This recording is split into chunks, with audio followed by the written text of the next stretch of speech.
লিন-নাস। তামান চেয়ে বলি সুবহানাল্লাহ। আল্লাহ রাব্বুল আলামিন বলেন, পৃথিবীর মানুষেরা আমার পক্ষ থেকে যে ওয়াজ আমি তোমাদের কাছে প্রেরণ করেছি, ওয়াজ মানে উপদেশ, উপদেশ মানে হলো কোরআন কারীম। আমার পক্ষ থেকে তোমাদের কাছে আমি যে ওয়াজ, উপদেশ প্রেরণ করেছি, এটা বিশ্ববাসীর হেদায়েতের জন্য, এটা বিশ্ববাসীর মানুষের শিফাউল লিন-নাস। এটা মানুষের সামাজিক রোগ, পারিবারিক রোগ, কলমের রোগ, রাজনৈতিক রোগ, সব কিছু সমাধান দেবে কোরআন কারীম। আল্লাহ পাক আরেক জায়গায় বলেন, ওয়া নুনাজ্জিলু মিনাল কুরআনি মা হুয়া শিফাউন ওয়া রাহমাতুন লিল মুমিনিন। সুবহানাল্লাহ। ওয়া নুনাজ্জিলু মিনাল কুরআন, কোরআন কারীম নাযিল করেছি, মা হুয়া শিফাউন লিন-নাস, এটা মানুষের জন্য শিফা, শিফাউন ওয়া রাহমাতুন লিল মুমিনিন। এটার ভিতরে রয়েছে শিফা, এটার ভিতরে রয়েছে রহমত, এটার ভিতরে রয়েছে সব সমস্যার সমাধান। সুবহানাল্লাহ। ওয়ালা ইয়াজিদুল যালিমিনা ইল্লা খাসারা। তবে যারা জালেম তারা এখান থেকে কোনো ফায়দা নেবে না, ফায়দা না নেওয়ার কারণে তারাই ক্ষতিগ্রস্ত আর বঞ্চিত হবে। নাউযুবিল্লাহ। আল্লাহ রাব্বুল আলামিন দেখে বলেন, ওয়াসালনা আলাইকাল কিতাবা তিবয়ানান লিকুল্লি শাই ওয়া হুদান ওয়া বুশরা লিল মুসলিমিন। আল্লাহ রাব্বুল আলামিন বলেন, নবী গো, আপনার উপর আমি যে কিতাব নাযিল করেছি, এই কিতাবের ভিতরে আমি সব খুলে খুলে বর্ণনা করে দিয়েছি। এই কোরআন কারীম হুদা, এই কোরআন কারীম হেদায়েত দানকারী, অবসরা সুসংবাদ দানকারী লিল মুসলিমিন, যারা ইসলাম কবুল করে ওই মানুষদের জন্য কোরআন কারীম সুসংবাদের বাণী। ওই কোরআন কারীম ওই মানুষগুলোর জন্য হেদায়েতের মুক্ত প্রদীপ। সুবহানাল্লাহ। ওয়া রাহমাতুল লিল মুসলিমিন, এই কোরআন কারীম মুসলমানদের জন্য এক রহমত। সুবহানাল্লাহ। তাহলে কোরআন শরীফের বাইরে কোনো আলোচনা আছে নাকি? কোরআন শরীফের বাইরে কোনো আলোচনা নাই। আল্লাহ রাসূল সাল্লাল্লাহু আলাইহি ওয়াসাল্লাম পুরো কোরআনের এই ফটোকপি। সুবহানাল্লাহ। যে কথাটা গতবার বলেছিলাম, উম্মে সালমা রাদিয়াল্লাহু তাআলার কাছে গিয়ে সাহাবায়ে কেরাম বললেন, মাগো, আমাদের নবী আপনার স্বামী তার চরিত্র কেমন ছিল? গতবার বলেছিলাম না, কেন কথা বলেন? উম্মে সালমা রাদিয়াল্লাহু তাআলা জবাব দিলেন, ওয়া আমার সন্তানেরা, কানাল কোরআন ইয়ামশি আলা, তোমাদের নবী যখন জমিনের উপর দিয়ে হেঁটে যেত, মনে হয় যেন কোরআন কারীম হেঁটে যায়। সুবহানাল্লাহ। তাহলে কোরআন শরীফ আর বিশ্ব নবী একটা অবিচ্ছেদ্য অংশ। কোরআন শরীফ তাফসীর বুঝতে হলে বিশ্ব নবীর সিরাত জানতে হবে, বিশ্ব নবীর আদর্শ কিরাত জানতে হবে। আবার বিশ্ব নবীকে জানতে হলে কোরআন শরীফকে জানতে হবে। সুবহানাল্লাহ। বিশ্ব নবীর সিরাত, বিশ্ব নবীর আদর্শ আর কোরআন কারীম একটা আরেকটার সাথে অঙ্গাঙ্গিভাবে জড়িত। মিষ্টি যেরকম এই অংশ ওই অংশের সাথে সমানভাবে অ্যাডজাস্ট, মিষ্টির এই অংশ যেমন সমানভাবে মিষ্টি, ওই অংশ যেমন সমানভাবে মিষ্টি। বিশ্ব নবীর পুরো জীবন দেয় উম্মতের জন্য মিষ্টি, উম্মতের জন্য হেদায়েত। কোরআন শরীফের প্রতিটি ওয়ার্ড, প্রতিটি শব্দ উম্মতের জন্য রহমত, উম্মতের জন্য রহমত এবং শিফা। সুবহানাল্লাহ। তাহলে মিষ্টি কোন জায়গায় মিষ্টি? একটা রসের গোল্লা আপনি হাতে নিলেন, আপনি যদি বলেন না এই পাশ দিয়ে খাবে, এই পাশ দিয়ে মিষ্টি বেশি, এটা তো কোনো বেগুবে বলবে না, কারণ রসের গোল্লা বা মিষ্টি পুরোটাই সমানভাবে মিষ্টি। সুবহানাল্লাহ। তেমনিভাবে কোরআন শরীফের প্রতিটি আয়াত, প্রতিটি শব্দ, প্রতিটি বাণী মিষ্টির মতো, সবটাই উম্মতের জন্য হেদায়েত। অনুরূপভাবে বিশ্ব নবীর পুরো জীবন উম্মতের জন্য অনুকরণীয়, অনুসরণীয়। সুবহানাল্লাহ। এজন্য কবি বলেছেন, হাম সিরাতে মুস্তাফা, হাম সুরাতে মুস্তাফা। সিরাত আদর্শগত দিক থেকে মুস্তাফা হতে হবে। আবার চেহারা, সুরূপ, এরপরে বেশভূষায় মুহাম্মদ সাল্লাল্লাহু আলাইহি ওয়াসাল্লামের মতো হতে হবে। সিরাত, সুরত উভয় দিক থেকে মুস্তাফার মতো হবে। মুস্তাফা কে? মুহাম্মদুর রাসূলুল্লাহ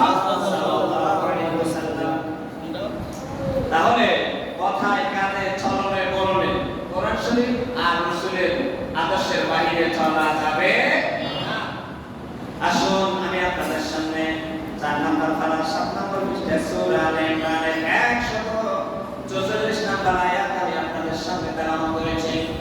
আল্লাহ রাব্বুল আলামিন বলেন, ওয়া মা মুহাম্মাদুন ইল্লা রাসূলুন ক্বাদ খালাত মিন ক্বাবলিহির রাসূল আফা ইন মাতা আও কুতিলা انقلبتم على أعقابكم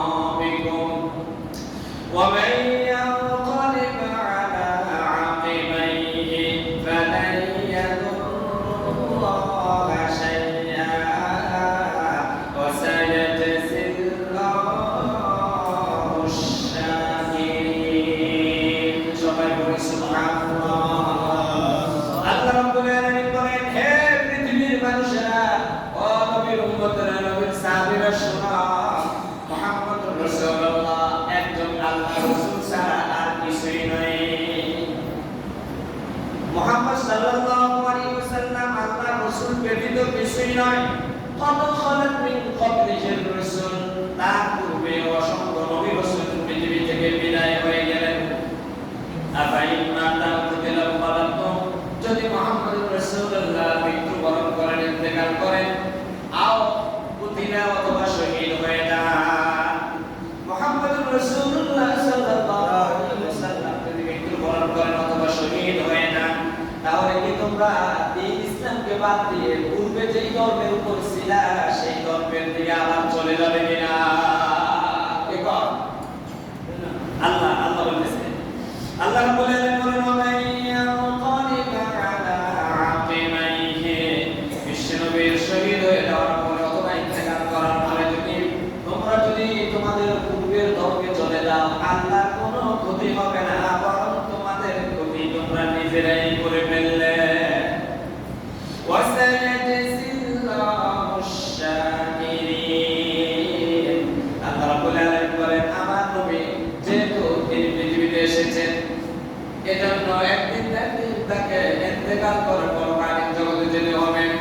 যারা বিশ্বনবীর আনিত বিধানের উপর অটল অবিচল থাকবে, আমি আল্লাহ ওই কৃতজ্ঞশীল বান্দাদেরকে জান্নাতুল ফেরদাউস দিয়ে তাদেরকে পুরস্কৃত করব। সুবহানাল্লাহ।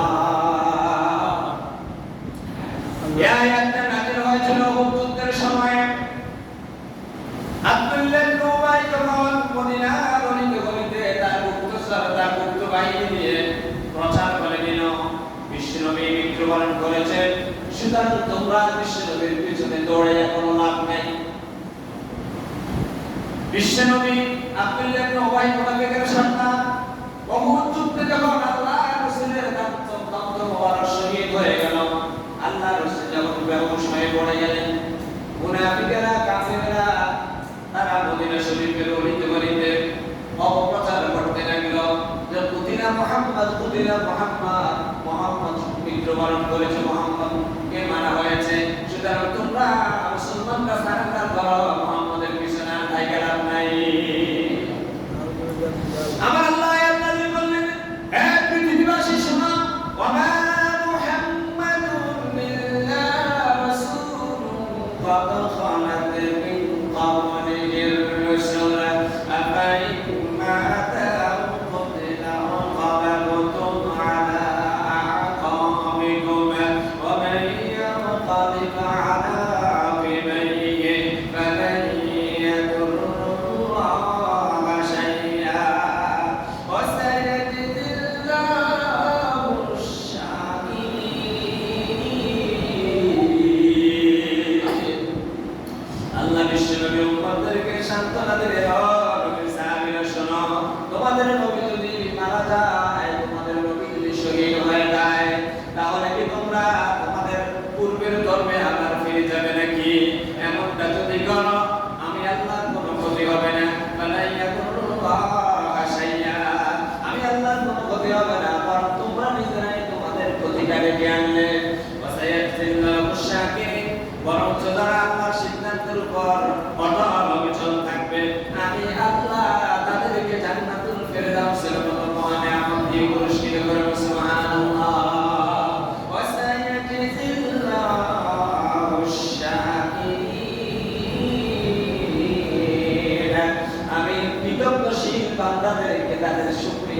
পুরস্কার দিয়ে ভূষিত করবে সুবহানাল্লাহ। এই হলো আমি যে আয়াতে কারিমা তেলাওয়াত করেছি তার বাংলা বলি। আমি আরেকটি হাদিস শরীফ আপনাদের সামনে তেলাওয়াত করেছি। আল্লাহ রাসূল সাল্লাল্লাহু আলাইহি ওয়াসাল্লামকে সাহাবায়ে কেরাম প্রশ্ন করলেন, ইয়া রাসূলুল্লাহ, আপনার ইন্তেকালের পরে আপনার মৃত্যুবরণ করার পরে আমরা কার কাছে যাব? আপনি দুনিয়ায় থাকাকালীন বিভিন্ন বিষয়ে আমরা আপনার কাছ থেকে পরামর্শ নেই। আমরা যখন সমস্যায় পড়ে যাই তখন আপনার কাছে আসি। আপনার ইন্তেকাল করার পরে যখন আমরা বিপদে পড়বো, আমরা সমস্যায় পড়বো, কার কাছে যাব? কে আমাদেরকে সুষ্ঠুভাবে সমাধান দিবে? আল্লাহর নবীর জবাব দিলেন, তারাকাতু ফীকুম আমরাইন লান তাদিল্লু মা তামাসসাকতুম বিহিমা কিতাবাতুল্লাহি ওয়া সুন্নাতা রাসূলিহি।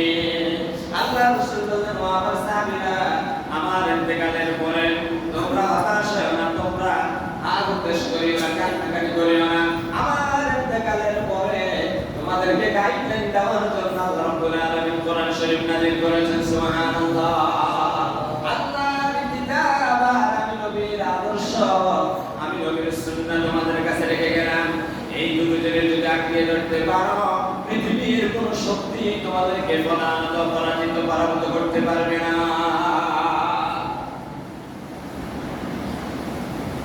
তাহলে আল্লাহ রাসূল ইন্তেকালের আগে গাইডলাইন দিয়ে গেছে কিনা? জি। সেই গাইডলাইন আমাদের কাছে আছে কিনা? জি।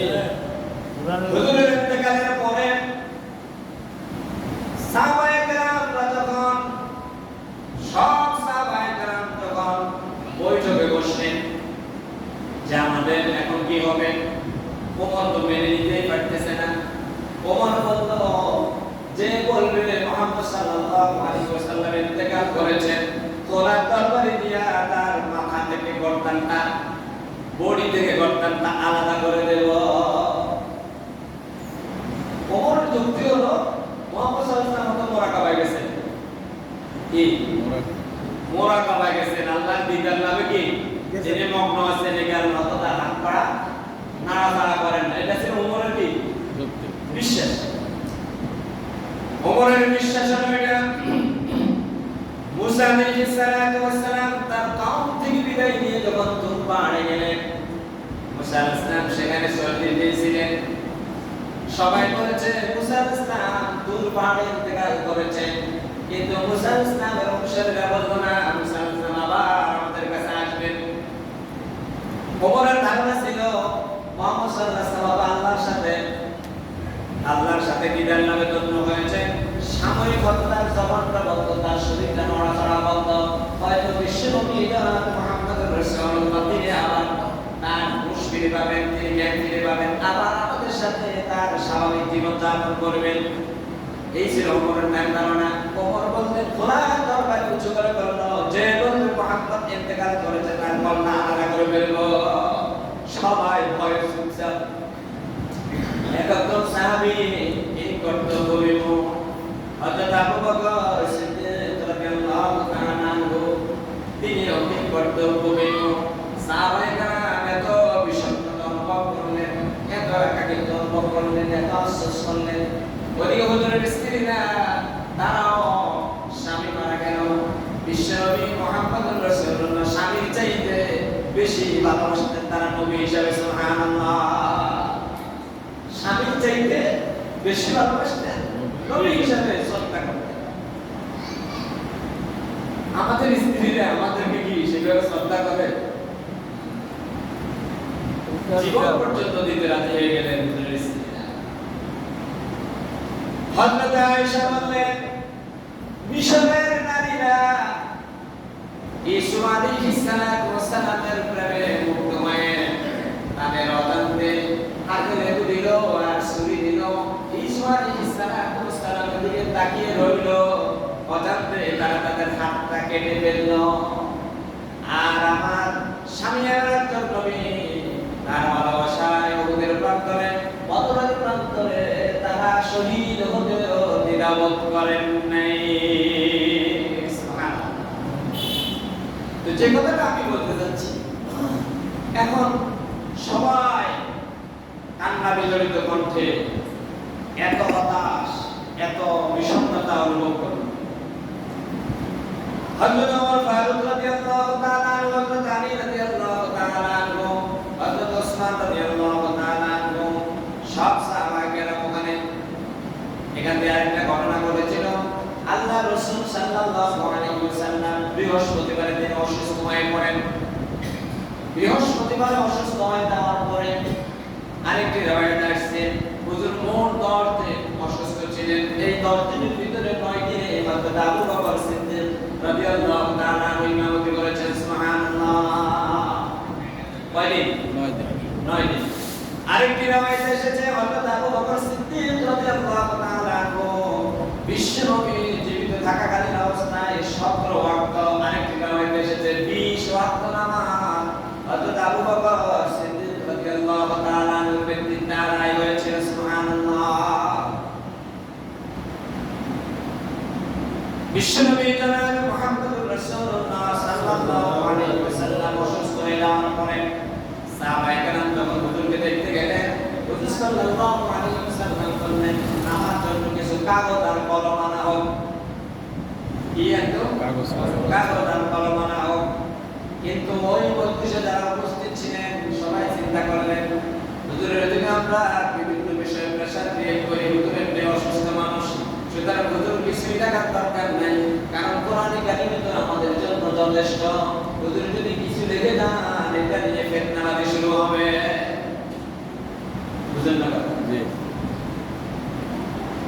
ওই মজলিসে আবু বকর, ওমর, ওসমান রাদিয়াল্লাহু তাআলা আনহু সহ প্রায় 30,000 সাহাবায়ে কেরাম এবং তার আহাল পরিবার সদস্যরা উপস্থিত ছিলেন। শিয়ারা বলতেছেন, ওমর রাদিয়াল্লাহু তাআলা আনহু বিরোধিতা করেছে, কারণ কে জানে আলী কোনো খেলাফত নামা লিখে দেয় নাকি। কত আলী রাদিয়াল্লাহু তাআলা আনহু মজলিসে ছিলেন। শিয়া মুসলমানদের ভিতরে ওই পত্র লিখে দেওয়া ওই ঘটনা নিয়ে কেন করে? পত্র না লিখার পরেও ফিতনা যদি লিখত তাহলে কি ধরনের ফিতনা হতো? হযরত ওমর ওই মজলিসে ছিলেন, আলীও ছিলেন। আমার এবং মুফাসসিরিনে কেরামের প্রশ্ন হলো, ওই মজলিসে তো প্রায় 30,000 সাহাবায়ে কেরাম এবং তার পরিবারের সদস্যরা ছিলেন।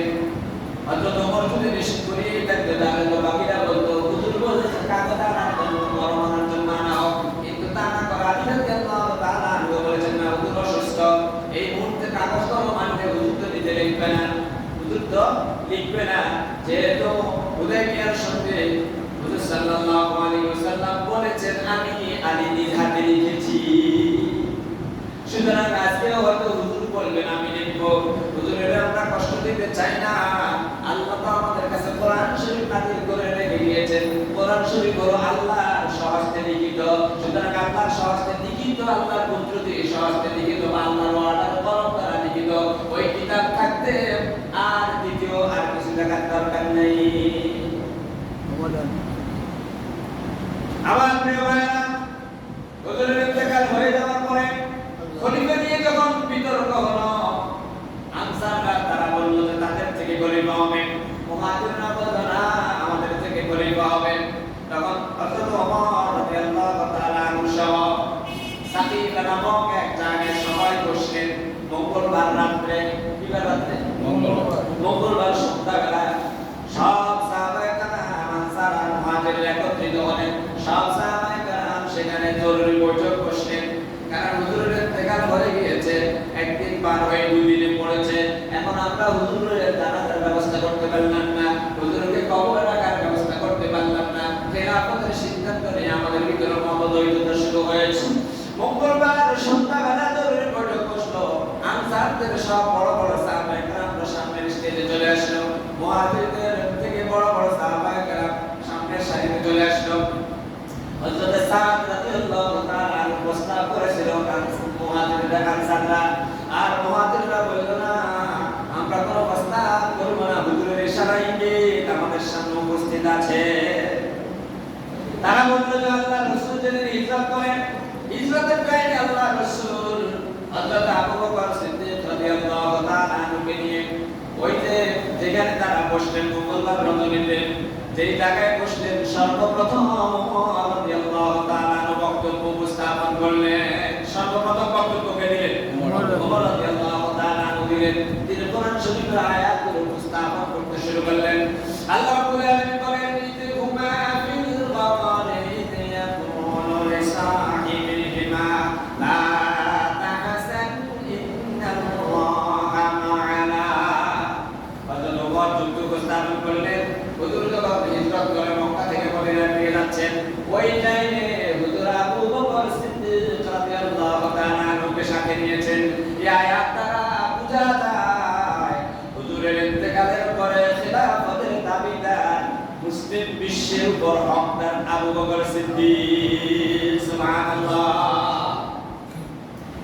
হযরত ওমর বললেন বিশ্বনবী জনাব মুহাম্মদুর রাসূলুল্লাহ সাল্লাল্লাহু আলাইহি ওয়াসাল্লাম অসুস্থ হওয়ার পরে 10 দিন পর্যন্ত হুজুর অসুস্থ ছিলেন।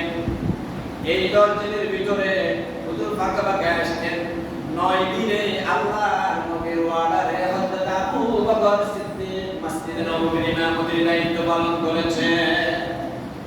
আল্লাহর রাসূল যখন আয়েশার হুজরাতে ছিলেন, হুজুর আয়েশা বললেন, আয়েশা মসজিদ নববীতে সাহাবায়ে কেরাম উপস্থিত হয়েছে, তোমার আব্বাকে আমার অর্ডার পৌঁছায় দাও। তোমার আব্বা যাতে ইমামতির নেতৃত্বে সাহাবায়ে কেরামের নামাজ আদায় করে দেয়। হযরত আয়েশা একবার নয়, দুইবার নয়, তিনবার বললেন, ইয়া রাসূলুল্লাহ আমার আব্বাকে কোনো দায়িত্ব দিবেন না। ইয়া রাসূলুল্লাহ এটা একটা দায়িত্ব। হযরত আয়েশা বিচক্ষণ এক নারী ছিলেন। বিচক্ষণ, তার সত্য তাই মুখস্থ করতে। মহিলাদের ভিতরে সবচেয়ে অনুকরণীয় অনুসরণীয় খাদিজা রাদিয়াল্লাহু তাআলা আনহা ছিলেন। স্বামীর জ্ঞান হিসাবে ইসলামের জন্য অকাতরে দান করার বিষয়ে খাদিজা রাদিয়াল্লাহু তাআলা আনহা অনুকরণীয়। জ্ঞানের ক্ষেত্রে হযরত আয়েশা সিদ্দিকা হলেন অনুকরণীয়। সুবহানাল্লাহ। হযরত আয়েশা বললেন, ইয়া রাসূলুল্লাহ যা বলছেন আবার বলেন। হুজুর বললেন, আয়েশা রে আমি কি মুখে এক কথা অন্তরে আরেক কথা, আমি কি তোমাকে সামনে খুশি করার জন্য এই কথা বলি নাকি? আয়েশা রে নবীরা কোনো সময় এদিক ওদিক করে কথা বলে না। আয়েশা যা বলছি অন্তর থেকে বলছি। তোমার আব্বাকে বলো মসজিদের নববীর ইমামতির দায়িত্বে সাহাবায়ে কেরামের নামাজ আদায় করে দিতে। আয়েশা বললেন, ইয়া রাসূলুল্লাহ এটা বড় গুরু দায়িত্ব। হুজুর আপনার ইন্তেকালের পরে এই ব্যাপারে জিম্মাটা আমার আপনারে খলিফা হিসাবে দিবেন। হুজুর আমি চাই না, এটা পুরো দায়িত্ব। এটা করতে গেলে আমার আব্বার পিছনে শত্রু লেগে যাবে, মুনাফিকরা আমার আব্বার বিরুদ্ধে লেগে যাবে, তাহলে আমার আব্বার কোনো ক্ষতি হয়ে যাবে। মেয়ে হিসাবে বাবার জন্য যতটুকু চিন্তা করার দরকার ততটুকু করেছে। হুজুর বললেন, আয়েশা রে আল্লাহ যেহেতু আমার সাথে আবু বকরের নাম জড়িত করে কোরআনে কারিমের আয়াত নাযিল করেছেন, খেলাফতের দায়িত্ব কে দিবে? সাহাবায়ে কেরাম বুঝবে। তবে ইসলামের দায়িত্ব পবিত্র আমানত, যারা চেয়ে দিবেন আল্লাহর পক্ষ থেকে দায়িত্ব আসবে, তাদের দায়িত্ব পালন করার জন্য আল্লাহ কুদরতিভাবে ওই পরিবারকে সাহায্য করবে। সুবহানাল্লাহ। হযরত ওমর রাদিয়াল্লাহু তাআলা ওই মঙ্গলবার ওই বৈঠকে এই যুক্তিটা উপস্থাপন করলেন। বিশ্বনবী লিখিত কোন স্টেটমেন্ট দেন নাই, সেটা ঠিক আছে, কিন্তু বিশ্বনবী জীবিত থাকা অবস্থায় আয়েশাকে ওয়াদা দিয়েছে খবরটা যেন পৌঁছায় দেয় মসজিদে নববীতে আবু বকরের নেতৃত্বে নামাজ আদায় করতে। সুতরাং বিশ্বনবী উপস্থিত থাকাকালীন অবস্থায় যেহেতু আবু বকর সিদ্দিক শর্ত থেকে বিশ্বনবী নামাজ আদায় করেছেন, তার নেতৃত্বে আদায় হয়েছে, খলিফার যোগ্য আর কেউ নয় আবু বকর সিদ্দিক রাদিয়াল্লাহু তাআলা। সুবহানাল্লাহ।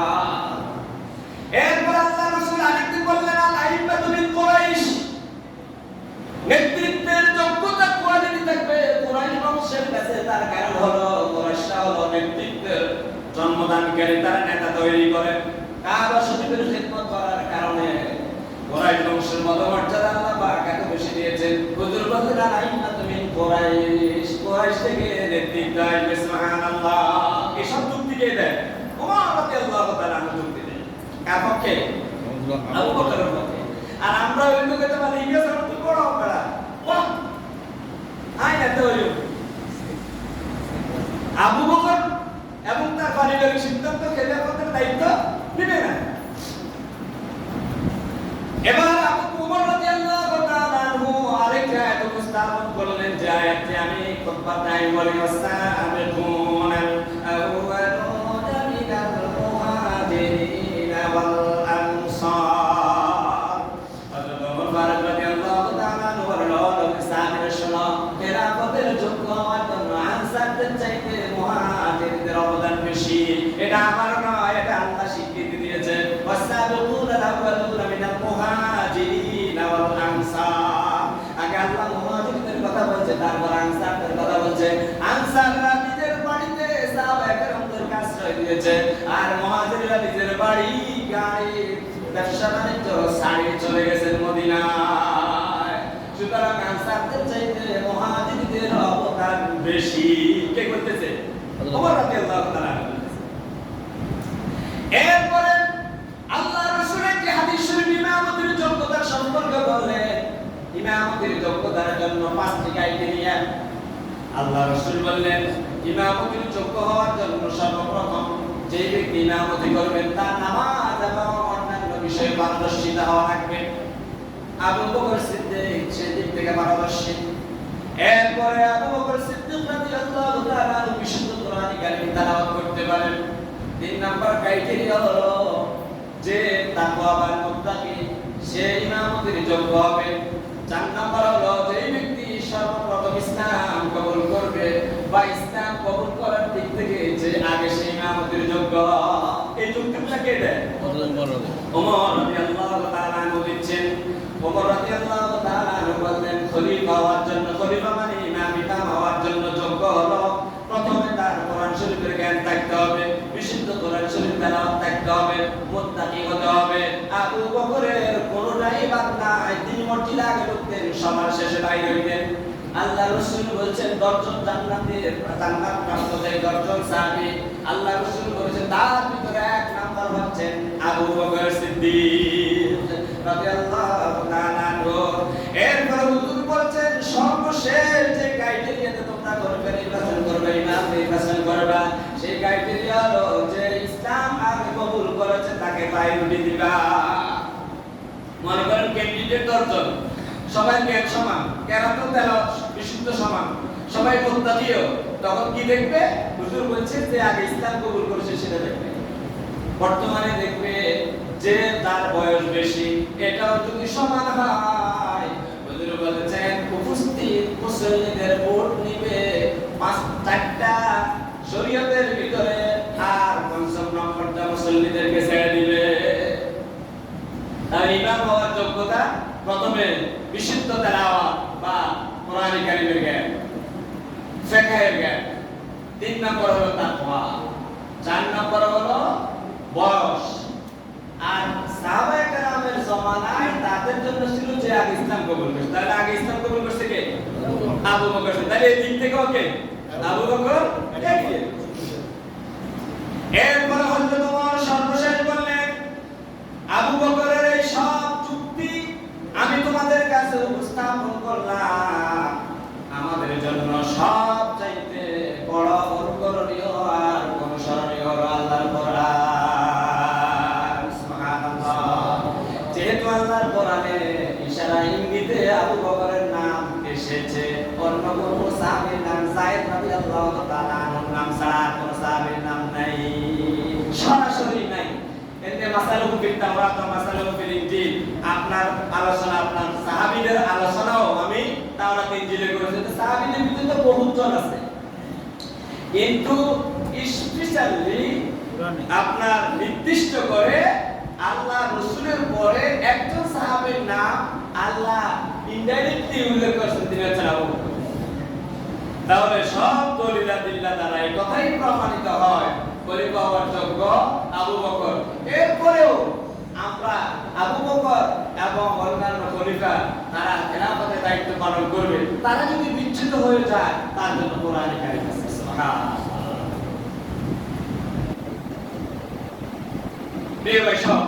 তাহলে আমাদের কাছে কোরআন শরীফ থাকা সত্ত্বেও আজ আমরা কত বিভক্তি। সাহাবায়ে কেরামের ভিতরে যখন বিভক্তি আসছিল তারা কি দিয়ে সমাধান করছে? কথা বলেন কি দিয়ে? আল্লাহ রাব্বুল আলামিন বলেন ফাইন তানাসাতুম ফি শাইইন ফারুদ্দুহু ইলাল্লাহি ওয়া রাসূলি তোমাদের ভিতরে যদি কোনো বিষয়ে দ্বন্দ্ব ঝগড়া ফাসাদ লেগে যায় তোমরা দুইটি জিনিসের কাছে আসবে একটা হলো আল্লাহর কোরআন আর একটা হলো তোমাদের নবীর সুন্নাহ সুবহানাল্লাহ এজন্য বিশ্বনবী বলেছেন তারাকতু ফীকুম আমরাইন আমি তোমাদের জন্য দুটো জিনিস রেখে যাচ্ছি একটা হলো আল্লাহর কিতাব আর একটা হলো নবীর আদর্শ এই দুটো জিনিস যদি আপনি ধরতে পারো পৃথিবীতে তোমরা সম্মানিত এবং মর্যাদার আসনে বসতে পারবা